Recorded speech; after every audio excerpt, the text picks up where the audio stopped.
우리의 만남은 우연이 아니죠. 룻이 보아스를 만난 것도 우연이 아닙니다. 제가 생일을 맞았는데 저희 생일 기억도 안 하고 이렇게 사는 사람인데 생일이라고 그래요. 생일인데 우리 이번에는 특별히 옷이 이렇게 새롭게 마련이 됐어요.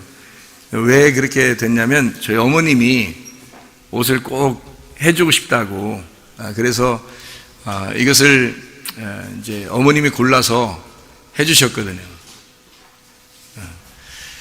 그래서 이 땅에서 옷은 어머님이 해주시고, 하늘나라에 가면 하나님의 그 어린 양의 세마포는 주님이 입혀주시고, 이 땅에서 생일이라고 하는 게 이 땅에서 두 번이 꼭 있어야 됩니다, 여러분도. 첫 번째 생일은 이제 엄마 뱃속에 태어나는 걸 이제 생일이라고 그러죠. 흙에서 나온 거죠. 두 번째 생일은 하나님의 영이 임하는 날이 있어야 됩니다. 그것이 두 번째 생일이고, 그 두 번째 생일이 오면 반드시 하나님 우리를 인도하셔요. 이끌어 가시는데, 먼저는 우리에게 선악과 나무를 먹게 하고, 그 다음에는 고통받는 우리들, 나의 벗었음을, 나의 죄인임을 깨달은 우리들에게 생명나무로 인도하시는 것입니다. 그게 이제 교회 생활이죠.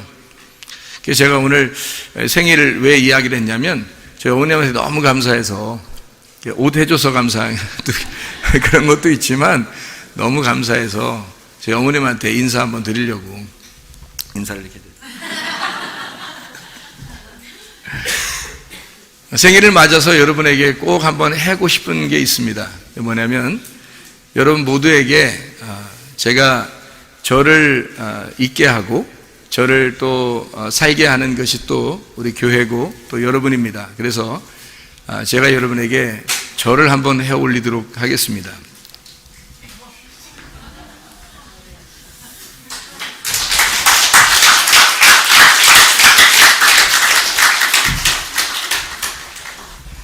사실 우리 모두가 저를 낳았죠.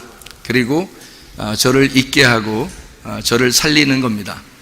그래서 저는 우리 교회를 특별히 사랑하고 교회와 함께 이제 주님 나라에 갈 때까지 함께 있을 예정이고 그렇게 살아가고 있는 사람입니다. 교회를 특별히 사랑하는 마음이 제가 있습니다. 또 주님을 사랑하기 때문에 또 교회를 사랑할 수밖에 없는 거죠.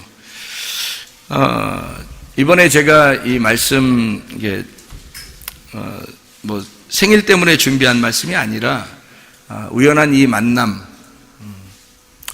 이것을 준비하면서 제가 생각난 게 이제 저희 집사람이에요.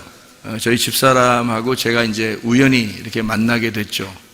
하나님께서 이렇게 만나게 해주신 것도 하나님의 은혜가 아닌가. 저는 우리 집사람을 통해서 말씀을 많이 깨달았어요. 그런데 저희 집사람도 저에게 많은 이제 저 때문에 행복하고 기뻤는가 봐요. 생일이라고 편지를 썼어요.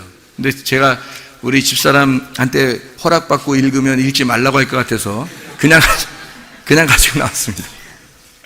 편지를 써서 제가 한번 생각해 보느라고 저 자신을 다시 한번 돌아보고 그러느라고 한번 여러분에게 공개하고 읽어드리려고 생각합니다. 읽지 말을까요? 읽을까요?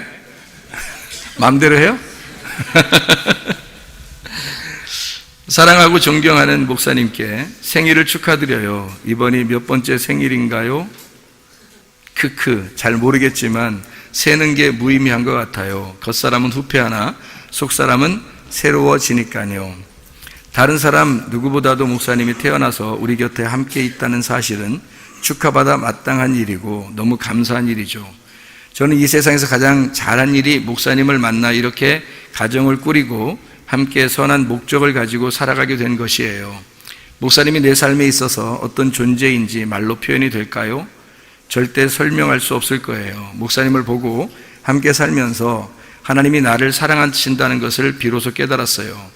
하나님이 빛이시고 사랑이신데 목사님이 그 빛을, 그 사랑을 온전히 나에게 온전히 투과시키는 존재가 되어주셔서 하나님의 빛을, 그 주님의 사랑을 내 마음속에 닮게 되었어요.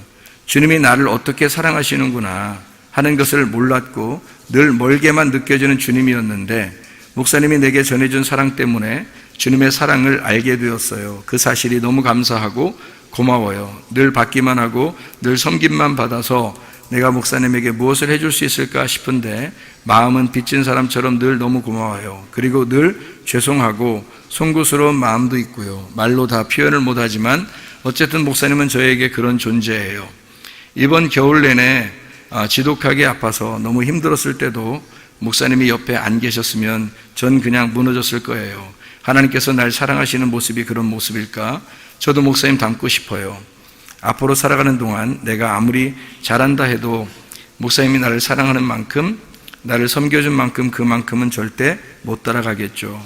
늘 사랑하고 감사해요. 오늘은 주님이 나에게 베푸신 날이고 내일은 주님의 날인데 날마다의 오늘을 목사님과 함께 기쁨으로 누리며 살고 싶어요. 감사하고 사랑합니다. 이 말도 부족하지만 정말 감사하고 사랑합니다.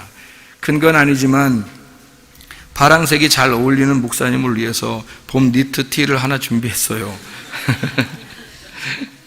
싫다 하지 마시고 성의의 표시이고 그거 아니면 제가 할 수 있는 것도 없잖아요. 그러니 즐거이 받아주세요. 비록 이제 50 중반을 넘어가는 나이지만 제 마음속 목사님은 언제나 푸릇푸릇하고 신선하고 새로운 그런 사람입니다.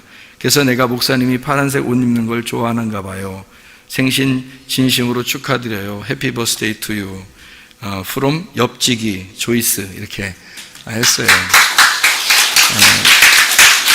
뭐 박수 받으려고 편지 읽은 건 아닌데 제 마음속에 늘 이렇게 옆에 있어준 우리 그 집사람이 있어가지고 제가 든든했고 또 여러분이 있어서 또 함께 이렇게 살아갈 수 있었던 것 같아요. 제가 여러분이 없었다면 또 우리 집사람이 또 없었다면 제가 이렇게 지금 이렇게 서서 하나님 말씀을 증거할 수 있을까 그런 생각이 들어요. 여러분 우리 남편들도 부인들이 우리 남편은 정말 내가 존경하고 사랑하는 분이다 이렇게 편지할 수 있는 그런 남편들이 되셔야 합니다. 그리고 아내들은 정말 내가 당신 없어서는 내가 나의 호흡조차도 할 수 없는 사람이야. 당신이 있어서 내가 숨을 쉬는 거야. 당신이 있어서 나의 생명을 더 연장하고 살고 싶은 거야. 이렇게 말할 수 있는 그런 아내들이 되셔야 합니다. 쉽지 않죠. 쉽지 않지만 그래도 하셔야 됩니다. 그렇게 남편과 아내가 한 가정에서 진짜 사랑하는 그리고 진짜 존경하는 그런 가정들을 만들어내시기를 바랍니다. 우리 룻기서 2장 3절 말씀 루시 보아스를 만나는 이야기입니다. 루시 보아스를 만나는 이야기인데 이거는 성경 전반에 걸쳐서 이렇게 우리에게 가르쳐주고 있는 말씀들이에요. 성경 전반에 걸쳐서 말씀하는 것들을 제가 설명을 여러분에게 몇 가지 할 테니까 여러분이 한번 이해해 주시기를 바랍니다. 창세기에 보면 창세기 1장 27절에 하나님이 사람을 만들어요. 근데 남자와 여자를 만들었다 했는데 거기서 자칼과 네케바 우리로 말하면 동물들을 만들었다는 얘기입니다. 그 동물 같은 사람인 거죠. 창세기 2장 7절에 하나님이 창세기 2장 5절에 농사할 자, 예배할 자가 없어서 창세기 2장 7절에 하나님의 생기가 불어넣어지고 하나님의 말씀이 들어가서 그 흙덩어리가 비로소 살아나게 되었다. 하나님의 성령을 받은 날이다 이 말이에요. 그렇게 성령을 받고서 하나님은 바로 이어서 에덴 동산을 창설하시고 그 안에다 예배를 드려달라고 아담을 제사장으로 놓은 겁니다. 아담을 제사 놨는데 문제는 거기서 한 가지 문제가 생겼어요. 바로 뭐냐면 예배를 드려야 되는데 옷을 입지 않은 겁니다. 옷을 입지 않고 예배를 드리는 거예요. 그래서 이 옷 입지 않은 것을 모르니까 그 사실을 깨닫지 못하니까 옷 입었다는 사실을 모르니까 그러면서도 예배를 드리니까 하나님은 하와라고 하는 여자를 그 아담의 갈빗배에서 만들어내요. 만들어내서 하와를 만들어냈더니 그 하와라는 여자를 통해서 옷 벗었음을 이제 깨닫는 방법이 창세기 3장이에요. 창세기 3장에 선악과를 먹게 되죠. 그래서 뱀이 하와를 이제 꼬드겨 가지고 이 하와가 드디어 이제 선악과를 먹게 되는 겁니다. 먹게 되니까 아담의 말씀인 아담인 생명인 그 하와가 선악과를 먹게 됨으로써 비로소 이제 선과 악을 깨닫게 돼서 드디어 옷 벗었다는 것을 깨닫게 되는 것입니다. 옷 벗었음을 깨닫게 되면 문제는 이제 뭐예요? 옷을 입혀달라고 하고 싶죠? 옷을 어떻게 입어요? 그래서 자기가 옷을 한번 입고 싶어서 무화과 나뭇잎으로 다 옷을 입었는데 그게 죽은 나뭇잎이란 말이에요. 옷을 이 무화과 나뭇잎이 나무에서 끊어지는 상태면 바로 옷이 이제 이게 끊어지면 이게 뭐예요? 죽은 나무죠? 죽은 나무로서 이제 옷을 해 입었는데 그게 허리띠예요. 허리띠를 해 입었다. 이게 치마를 해 입었다 그러는데 허리띠를 해 입었다. 그러면 이제 자기 나름대로는 이게 진리의 허리띠라고 생각하고 자기가 옷을 해 입었는데 그게 허리띠예요. 그러니까 이게 가린 것도 아니고 안 가린 것도 아닌 거가 되는 거죠. 처음엔 옷을 벗고 있었는데 이게 무화과 나뭇잎으로 허리띠를 만들고 나니까 이게 입은 것도 아니고 안 입은 것도 아니에요. 그래서 선악과를 먹고 나서 이게 뭐가 선한 건지 뭐가 악한 건지 알게 되니까 이것도 아니다라는 것을 깨닫게 된 거죠. 그래서 하나님이 그 시간에 자기가 회개하는 그 시간에 하나님이 나타나셔요. 나타나가지고 어디 있느냐 이렇게 물어보니까 내가 옷을 벗어서 숨었습니다. 부끄러워서. 뭐란 얘기예요? 깨달았다는 얘기죠. 옷 벗은 것이 부끄럽다는 사실을 깨달았다는 얘기예요. 깨닫고 나니까 하나님이 어떻게 해요? 가죽옷을 입혀주는 거죠. 그러니까 하나님의 어린 양, 그러니까 하나님의 아들인 가죽옷을 입혀주는 장면이 3장에 나오는 거예요. 그러니까 1장과 2장으로서 끝나는 게 아니라 3장을 통해서 선악과를 먹게 하고 그리고 선악과를 먹은 사람이 옷을 벗었음을 깨달았을 때 회개하게 되고 회개하면 하나님이 다시 나타나서 옷을 입혀주시는 것이다. 그러니까 하나님이 다시 나타날 때 첫 번째 나타날 때는 심판하면서 나타나요. 무섭게 나타납니다. 그날 하나님의 바람이 부는 그날 이게 창세기 3장 8절이에요. 하나님이 바람이 불게 하고 그 바람이 부는 게 하나님의 루아흐입니다. 하나님의 영이에요. 하나님의 생기가 불어오는 겁니다. 하나님의 생기가 불어와서 그에게 이제 말씀하시고 심판하는 거죠. 그래서 그 부끄러움을 깨닫게 되고 무서워할 때 그때 이제 하나님이 가죽옷을 입혀주는 그런 장면이고 그날에 그러니까 한쪽에서는 심판하고 한쪽에서는 구원하시는 겁니다. 하나님의 그 역사가 하나님의 사랑이 하나는 한쪽에서는 우리를 심판하고 한쪽에서는 우리를 구원할 그 날이에요. 동시에 일어나는 겁니다. 한쪽은 심판, 한쪽은 구원이 동시에 일어나는 것이 창세기 1장, 2장, 3장에 이루어지는 그런 것이거든요. 그러니까 두 번째 우리가 생일이 나왔을 때 첫 번째 생일은 우리가 어머니 뱃속에 태어나는 걸 첫 번째 생일을 한다면 하나님의 말씀이 우리에게 오는 것이 두 번째 생일이에요. 하나님 말씀이 오게 되면요 반드시 우리를 어떻게 인도하냐면 선악과 나무로 인도합니다. 선악과 나무로 인도하고 그리고 그 선악과를 먹은 자가 죄인이라는 걸 깨달아요. 그러니까 다시 말하면 말씀을 들을 때 처음 말씀을 들을 때 우리가 구원받지 못한 사람이 말씀 들으면 늘 심판하는 말씀 같고 늘 책망하는 말씀 같은 거예요. 그래서 자꾸 자기를 불뱀으로 무는 거죠. 자기를 죽이려고. 그러니까 이게 자꾸 옷을 벗기는 겁니다. 옷을 벗겨서 너 옷 벗은 거야. 너 옷 벗은 거야. 그걸 자꾸 깨닫게 해주는 거예요.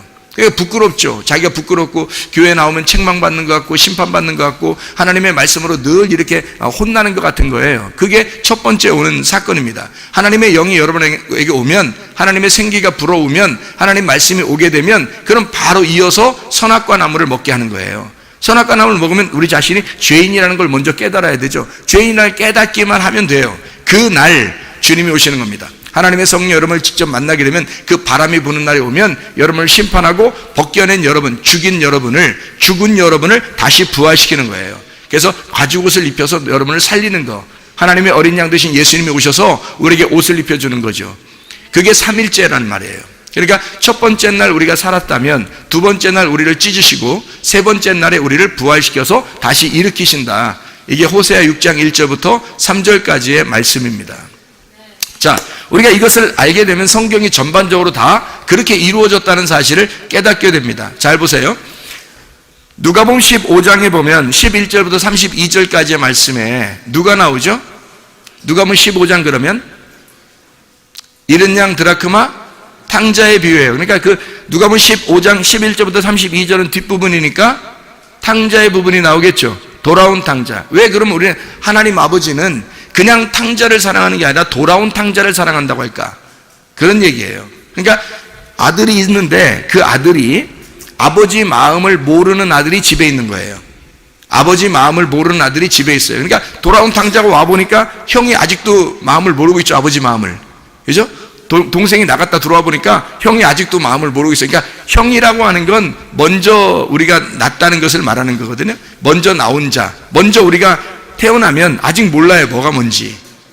근데 이 두 번째 아들이 나가가지고 그걸 깨달은 거예요. 아, 내가 죄인이구나, 다 벌거벗은 거구나, 내가 아무것도 없구나 라는 걸 깨닫고 돌아오게 되면 아버지를 만나게 되죠. 그 아버지를 만나게 되니까 그 아버지가 이제 이 아들을 막 좋아하는 거예요. 집안에 있는 아들도 좋아하겠죠. 근데 말이 없어요, 별로, 둘이는. 근데 돌아온 탕자는 아버지가 너무 좋아하는 거예요. 왜 좋아하는 거예요? 자기가 벗었음을 깨닫고 죄인으로서 온 거잖아요. 그래서 아버지가 그 옷을 입혀주고 아버지가 잔치하는 거예요. 그러니까 이게 성경이 그런 의미로 되어 있으니까 여러분과 제가 창세기부터 계속해서 그 얘기를 하고 있는 거예요. 여러분과 저는 이제 어떻게 돼야 돼요? 엄마 뱃속에 태어났다. 그게 끝이 아니죠? 두 번째, 하나님의 말씀을 받았다. 그것도 끝이 아니죠? 아버지 말씀을 받으면 우리가 뭘 알아야 돼요? 내가 벗었음을 깨닫고 회개해야 되죠. 그리고 하나님 아버지의 마음을 알고 다시 돌아와야 된다는 거죠. 하나님 아버지의 마음을 알고 돌아오면 아버지의 품속에서 이제 같이 사는 거예요. 그걸 뭐라고 하는 성경에서는 3일째 천국에 들어갔다. 애굽에서 광야로, 광야에서 가나안 땅으로 들어갔다. 1층, 2층, 3층천에 올라갔다. 이렇게 얘기하는 거죠. 하나님의 뜰에서 성소에서 지성소로 들어가 하나님 아버지를 만나 아버지의 마음을 깨달았다. 이렇게 말하는 거예요. 돌아온 탕자가, 그러니까 아버지 품속에 다시 온 것은 그건 천국을 누리게 됐다는 얘기예요. 지성소로 왔다는 얘기고 나갔다가 들어왔으니까 아버지 마음을 절대적으로 알게 되었다. 그러니까 그 품 안에서 막 즐거워하는 거죠. 이제 천국이 뭔지를 알았다, 그런 얘기예요. 그러니까 땅의 삶과 하늘의 삶을 이 땅에서 비로소 알게 된 거죠. 뜻이 하늘의 아버지의 마음이 우리 땅, 나라는 땅에 들어와 버린 거예요. 하나님 아버지의 마음이 우리 안에 들어와 버린 거죠. 이게 탕자의 이야기예요. 아버지 마음을 몰랐던 아들이 아버지 마음을 알게 되었다, 이런 얘기죠. 여러분, 눈이 열리셔야 합니다. 다시 말하면 사도 바울이라는 사람이 사울이었을 때는 눈이 가려져 있었어요. 그죠? 그래서 제자들을 막 죽이고 그랬잖아요. 그랬다가 예수님을 딱 만나니까 어떻게 돼요? 만나는 그 날이 언제예요? 만나는 날, 다메섹 도상에서 만나는 그 날이 하나님의 성령을 받는 날이에요. 예수를 만나니까, 그날 예수를 만나니까 자기가 죄인임을 깨닫죠. 봉사했다는 거. 이제까지 소경이 아니었는 줄 알았더니 소경이었구나. 그걸 깨달았어요. 그래서 소경인 자신을 깨닫고 거기에서 이제 눈을 뜨기 위해서 3일이 있어야 돼요. 눈을 뜨기 위해서 3일이 있어야 된다. 그래서 3일 만에 눈이 이제 떠지는 거죠. 눈이 떠지게 되면 이제 누구 마음을 알게 되었어요? 예, 돌아온 탕자가 되어 아버지 마음을 알게 되는 거예요. 그러니까 주님을 딱 만나면 우리는 두 번째 생일날 주님을 만나게 되면 하나님의 말씀을 받게 돼요. 여러분이 교회 나온 것이 두 번째 생일이에요. 처음 생일은 여러분 집에 있었죠. 그러나 두 번째 생일은 교회에서 있는 겁니다. 교회의 두 번째 생일을 여러분 맞이해서 하나님 말씀을 여러분 받는 것이 두 번째 생일. 인간은 누구나 두 번째 생일이 필요해요. 하나님 말씀이 여러분에게 오셔야 합니다. 그 말씀을 받는 날을 생일이라 그러는 거예요. 하나님 말씀을 받았으면 여러분에게 반드시 무슨 일이 벌어지냐면, 말씀을 받고 나서 하나님이 뭘로 인도하냐면 나무로 인도해요. 어떤 나무로? 십자가 나무로 인도한다고요. 십자가 지고 오라는 거예요. 십자가 지고 오면은 죽는 것을 깨달아. 그러니까 그 죽는 나무가 뭔 줄 이제 깨달은 거예요. 선악과 나무라는 것을 깨달은 거예요. 그래서 선악과 나무를 짊어지고 죽는 거예요, 우리가. 아, 선악과 나무는 나를 죽이는 거구나 라는 것을 알게 된 거죠. 그게 예수가 지신 십자가라고요. 그 예수가 지신 십자가, 그것도 나무죠. 그 어떤 나무 때문에 죽은 거예요? 생명나무 때문에 죽은 거예요? 선악과 나무 때문에 죽은 거예요? 선악과 나무 때문에 십자가 지신 거예요. 그러니까 우리 보고 십자가 지고 따라오라는 건 선악과 나무를 짊어지고 따라오라는 얘기죠. 네가 너 자신을 발견하라고 말씀을 준 거니까 너를 발견하라. 말씀을 볼 때마다 너를 발견하라는 거죠. 이 말씀을 통해서 너를 발견하고 너를 벗겨내고 발견하는 그 내가 옷 벗었음을 깨닫는 것이 뭐냐면 하나님 말씀, 이 율법의 말씀이거든요. 선악과 말씀, 이 선악과를 통해서 너를 발견하라는 거야. 계속 너를 발견하면 십자가를 지고 죽을 수밖에 없어요. 그래서 예수 그리스도의 십자가를 갖다 그리워할 수밖에 없다고요. 아, 나를 때문에 죽으신 예수님이구나. 그래서 그 죽으신 예수님을 붙들고 구원을 받는 거예요. 죽으시면 예수가 부활하잖아요. 그죠? 그러면 이제 우리가 사는 거죠. 이게 무슨 말이냐면 이렇게 되는 거죠. 베드로도 요한복음 21장 15절부터 17절에 예수님이 다시 나타나가지고 너 나 사랑하냐? 사랑하냐? 사랑하냐? 이렇게 물어보죠. 그때 베드로가 뭐라고 해요? 나 주님 사랑합니다. 사랑합니다. 사랑합니다. 이렇게 말해요. 한 번도 아가페라고 얘기 안 해요. 베드로가 다 필레오라고 얘기합니다. 다시 말하면 아가페는 예수님이 하신 거고 하나님이 하신 거고, 필레오는 자기가 할 수 있다는 얘기예요. 그 말은 아가페를 깨달았다는 얘기야. 아가페를 깨달은 것을 필레오라고 그렇게 말하는 거예요. 그러니까 예수님은 아가페를 얘기했고 세 번째 필레오를 얘기했어요. 베드로는 처음부터 필레오라고 했다고요. 다시 말하면 나는 아가페라고 하는 당신을 내가 깨달았습니다. 그래서 당신 때문에 내가 사랑하게 됐습니다 라는 얘기예요. 그게 필레오예요. 처음부터 하나님의 사랑을 가진 게 아니고 베드로가. 그랬더니 예수님이 뭐라고 그래요? 이제 네가 내 양을 쳐라, 네가 내 양을 먹여라, 그런 얘기하죠. 그러면 네가 내 양을 먹여라 그러면 네가 뭐가 된다는 얘기예요? 예수님이 된다는 얘기예요. 예수님이 네 안에 들어가서 네가 나를 사랑하고 아가페 사랑을 네가 깨달아서 필레오하고 있으니 너와 내가 하나야. 서로 사랑하는 거잖아 우리가. 그러면 서로 사랑하는 우리는 서로가 친구고 서로 하나야. 서로 형제고 같은 거야. 그러니까 같은 영을 가진 자니까 네가 내 양을 돌봐줘라, 네가 내 양을 먹여라. 무슨 수로 먹여요? 베드로가 하나님의 예수의 말씀을 갖지 않았으면 어떻게 먹여요? 베드로가 예수의 말씀을 안 가졌으면 못 먹이죠. 예수가 진리잖아요. 예수가 길이요 진리요 생명이란 말이에요. 그가 말씀인데 하늘의 말씀이라고요. 그 하늘의 말씀이신 예수님을 자기 속에 들어와서 베드로가 진짜 그 진리의 말씀이 되지 않으면 말씀을 가르칠 수 없는데, 예수님이 뭐라 그러면 내 양들을 네가 먹여라 이거야. 네가 쳐라 이거야. 그 말은 뭐예요? 내 입장에서 네가 나랑 비슷하게 해줘라 이런 말이 아니고, 내가 네 안에 들어갈 테니까 너와 나는 하나야. 선한 목자가 되어 네가 양들을 돌봐주고 네가 양들을 갖다가 먹여줘라 이 말이에요. 네가 가는 곳이 생명이 돼야 된다. 네가 가는 곳이 행복이 돼야 된다. 네가 가는 곳이 사람을 심판하고 구원하는 자리가 돼야 된다. 네가 가는 곳이 예수가 돼야 된다 이 말이에요. 그래서 예수님이 베드로 안에 들어가서 베드로와 하나가 되겠다는 얘기입니다. 그 말이요. 그건 어떻게 된 거예요? 그러니까 처음에는 베드로가 어떻게 했어요? 베드로가 자기 살아보려고 예수님을 부인했죠. 3번씩이나 부인했어요. 자기가 살아보려고. 그러니까 베드로가 자기가 살고 예수님을 죽인 거예요. 맞죠? 자기가 살려고 예수님을 죽인 거야. 예수님이 십자가 못 밖에 돌아가신 것이 자기 때문인 줄을 자기가 3번 부인하고 깨달은 거예요. 그죠? 3번 부인하고 깨달았어요. 자, 그때는 어떻게 했어요? 예수를 죽이고 자기가 살았단 말이에요. 자기가 살려고 예수를 죽인 거고요. 그런데 두 번째 예수를 만났을 때 어떻게 해요? 두 번째 예수를 만났을 때는, 첫 번째 생일날에는, 첫 번째 자기가 살았을 때는 예수를 죽이고 자기가 살았단 말이에요. 근데 두 번째 생일날 주님을 만났을 때는 어떻게 해요? 자기는 이제 온데란데 없어요. 자기가 살아있질 않아요. 자기가 죽고 예수가 사는 거예요. 그러니까 자기가 죽고 예수가 살아가니까 이 사람이 이제 더 이상 양이 아니라 뭐가 됐어요? 목자가 되는 거란 말이에요. 양이 아니라 목자가 되는, 예수가 되는. 그러니까 베드로는 사라지고 예수가 부활한 거란 말이에요. 처음에는 베드로가 살고 예수님을 죽였단 말이에요. 예수님을 부활하시고 난 다음에 그 주님을 다시 만났을 때는 어떻게 해요? 베드로가 죽고 예수님이 부활하셨단 말이에요. 예수님이 사신단 말이지. 이해가 되겠죠?